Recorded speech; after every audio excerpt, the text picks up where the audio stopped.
కూర్చోండి, నా స్పీచ్ అయిపోయాక నేనే పిలుస్తా. మీరుంటే నాకు కూడా ప్రెజర్ అవుతుంది, ఇప్పుడు నిల్చోబెట్టేసి మాట్లాడేస్తున్నాను. సో చాలా రోజులు అయింది. మీడియా మిత్రులందరికీ నమస్తే. అందరు బాగున్నారా? సో ఏం బాసు, ప్రొడ్యూసర్ అయినాక స్మార్ట్ అయినావు నువ్వు.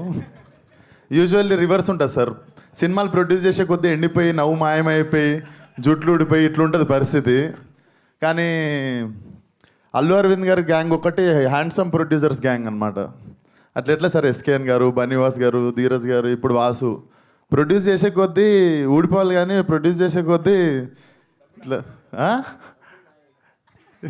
మీ చుట్టూ కూడా స్ట్రాంగ్ ఉంది కదా సార్. సో అది సార్ మొత్తానికి.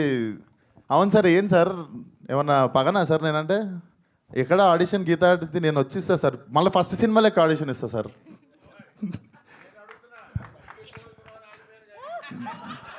డబ్బులు ఎక్కువ అడుగుతున్న విశ్వక్సేన్ తమ్నైల్ వచ్చేసింది. మీకేం తక్కువన్నాయి సార్, థియేటర్ మీదే, సీటు మీద కూర్చున్న సీటు కూడా మీదే. ఆడ పంచాలి సార్, నాలాంటి వాళ్ళకి మంచితే మంచిగా ఉంటుంది industry. So jokes apart, Vasu. So firstly Vasu, ఇందాక నేను చెప్పాలనుకుంది ధీరజ్ గారు చెప్పారు. అంతంత ఎందుకు అవుతుంది బడ్జెట్ అనుకుంటే పాపం వాసుకి వాసిపోయినట్టుంది. But still you're looking very strong. I think cinema బాగుంది కాబట్టి it's making you stand.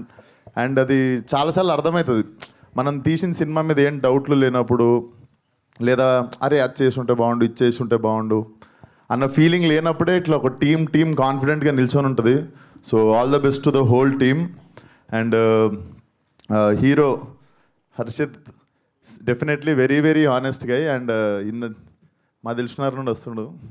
So next దిల్షునార్లోకి ఇండస్ట్రీ పెడుతున్నాం సార్. స్టూడియో కావాలంటే మీకు అక్కడ ల్యాండ్ ఉంది నాది. దిల్షునార్లో ఒక స్టూడియో పెడతా అంటే మా ల్యాండ్ ఉంది, డన్. సో దిల్షునార్ నుండి వస్తున్న యాక్టర్స్ ఇద్దరు ఉన్నారు. మా దిల్షునార్ నుండి అండ్ తెలంగాణ నుండి వస్తున్న మా actors. So all the best. And నేను హర్షిత్ని ఈవినింగ్ అట్లా మా ఫ్రెండ్స్తో గ్యాదరింగ్ ఒక దగ్గరికి వెళ్తే అక్కడ దూరంలో దివానాగా తిరుగుతుండే. సో నాకు ఇప్పుడు అర్థమవుతుంది, నువ్వు మీ సినిమా మోడ్లోనే తిరుగుతుండు బయట కూడా సాయంత్రం అయితే.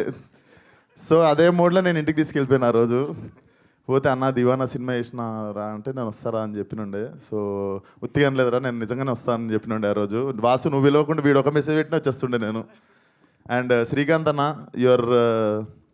Your honesty in the film is seen on screen. So definitely నువ్వు మీ నాన్న వెళ్ళిపోయిన తర్వాత జరిగిందని అసలు ఫీల్ కాకు. ఐ థింక్ ఎతికితే మీ నాన్న సినిమాలోనే దొరికిపోతాడు. I can sense that in your honesty. And all the best to the whole team. Sridevi garu amazing speech అండి. ఈ మధ్యలో మిస్ అవుతుండే మేము కొన్ని సెన్సేషనల్ స్పీచ్లో, అది మీతో మళ్ళీ రీస్టార్ట్ అయింది అనుకోవాలి. అండ్ వాసు ఇంత మాట్లాడతాడని నాకు తెలియదు.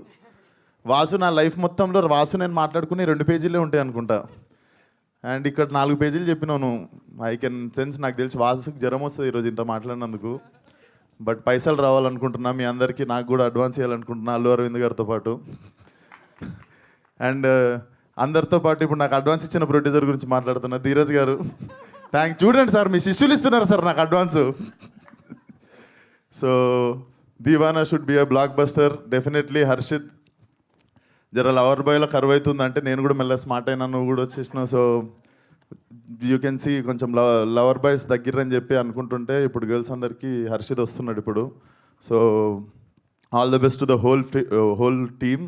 అండ్ ఈశ్వర్ గారు అద్భుతమైన మ్యూజిక్ ఇచ్చారు. 40 స్పీకర్ల కాన్సెప్ట్ చాలా బాగుంది సార్. నేను కూడా ఎప్పుడన్నా మీకు పెడతాను 40 స్పీకర్లకు పని. And Krishna master, how are you? Super. And Vamsi పచ్చిపులుసు మన DOP bro, thank you so much. నాకు కుదరలేదు, నాకు కూడా చాలాసార్లు హెల్ప్ చేసిండు. Thank you brother.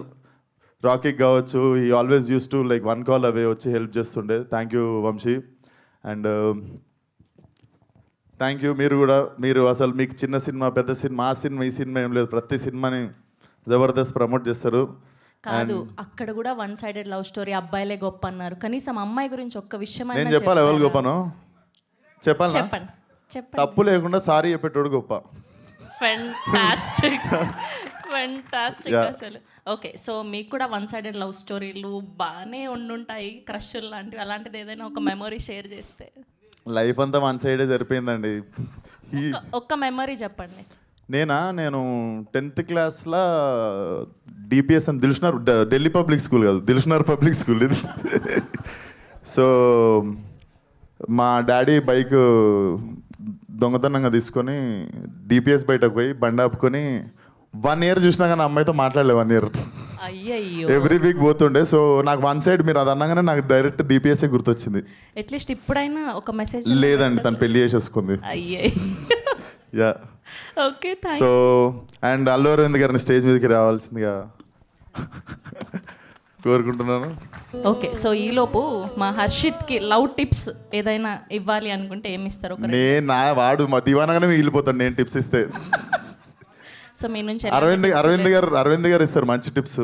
Okay, here we welcome our very own Allu Aravind garu to please join the stage and a group. చెప్పండి sir, media మీ first one side love story చెప్పండి sir.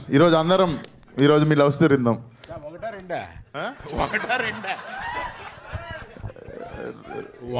రెండోది ఇప్పటికి స్విచ్ ఆన్ ఉందా సార్? వన్ సైడ్ అన్న తర్వాత ఎన్నన్నా ఉంటాయి. ఇప్పుడు ఒకటేనా సార్? ఇప్పుడు ఒకటే, సారీ. పర్లేదు, నా వయసుని బట్టి అడుగుతున్నాం అనుకోవట్లాగా. అంతే కదా సార్, మనం యూత్. ఇవాళ ఏముందయ్యా, ఇవాళ లవ్ బిగిన్ అవుద్ది. 2 జనం లేని సినిమాలకి వెళ్ళి, అంటే ఎక్కువ హిట్ కానీ కార్నర్ సీట్లో కూర్చొని ఆ తర్వాత 2 షాపింగ్లకి వెళ్ళి ఇవాళ లవ్ ఓయోలో ఎండ్ అవుతుంది. అంటే ఏంటి సార్, నాకు తెలియదు. ఇంత అరుస్తున్నారంటే తెలియలేదు. అంటే ఏంట్రా?